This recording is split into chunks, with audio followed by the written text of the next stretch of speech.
The eastern pygmy, kingfisher, is one of the smallest and most beautiful birds in the world.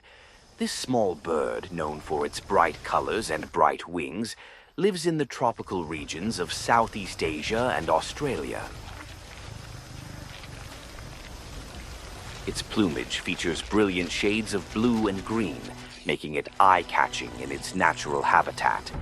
The eastern pygmy kingfisher lives near freshwater sources, such as rivers, lakes, and streams, where it builds its nests in sloping riverbanks or in nearby trees.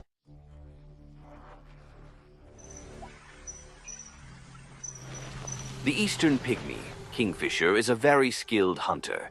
Its unique diving abilities and keen vision enable it to detect prey under the surface of the water very quickly.